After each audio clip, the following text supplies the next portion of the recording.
Objectives of accounting. तुम्हारा first objective है accounting का systematic recording of transactions.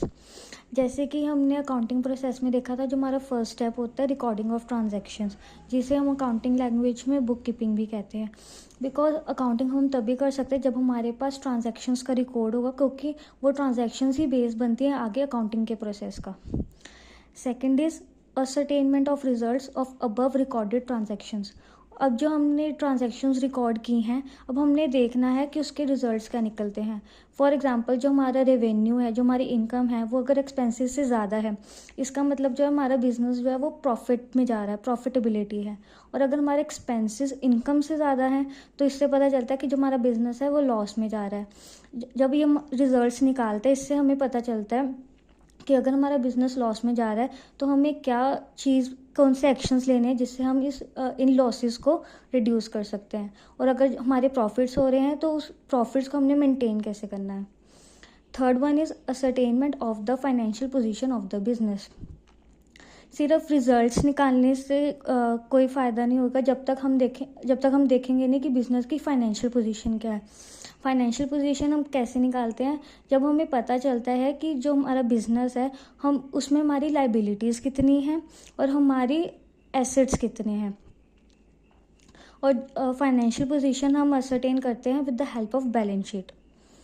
Fourth point is providing information to the users for rational decision making. अब हमने जो ये data record करा, उसके रिजल्ट्स निकाल ले, प्रॉफिटेबिलिटी निकाली, लॉसेस निकाल ले, फाइनेंशियल पोजीशन निकाली, ये हम असरटेन ही इसलिए कर रहे हैं ताकि जो हमारे यूज़र्स हैं इंफॉर्मेशन के, वो एक अपना रैशनल डिसीजन ले सके। फॉर एग्जांपल, जो हमारे अगर बिजनेस के इन्वेस्टर्स हैं, वो फाइनेंशियल पोजीशन के बेस पर या प्रॉफिटेबिलिटी और लॉसेस के बेस पर दिखेंगे कि उन्होंने अपनी इन्वेस्टमेंट कंटिन्यू करनी है या अपनी इन्वेस्टमेंट विड्रॉ करनी है।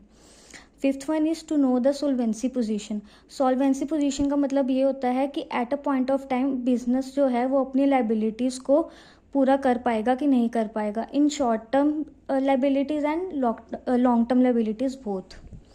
Sixth one is enhance transparency. Accounting में जब हम पूरी अपनी फाइनेंशियल स्टेटमेंट्स बनाते हैं, उसमें हमारी सारी ट्रांजैक्शंस रिकॉर्ड करी जाती हैं। इससे जो यूज़र है उसको सारे बिजनेस की ट्रांजैक्शंस का पता चलता है कि बिजनेस में कौन कौन सी ट्रांजैक्शंस हो रही हैं, क्या क्या चीज़ें हो रही हैं। इसलिए एक ट्रांसपेरेंसी भी इन्हेंस करता है।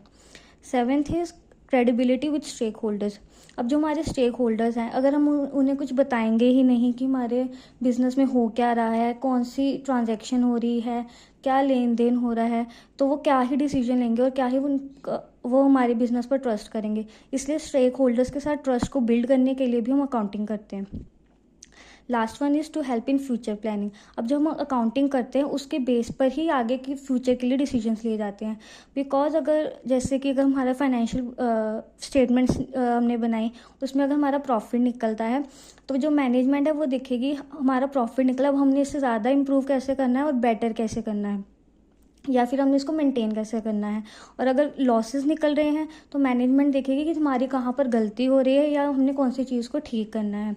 उसके अकॉर्डिंग ही ये फ्यूचर प्लानिंग करी जाती है एक बिजनेस की। That's all about the objectives of the accounting. Thank you.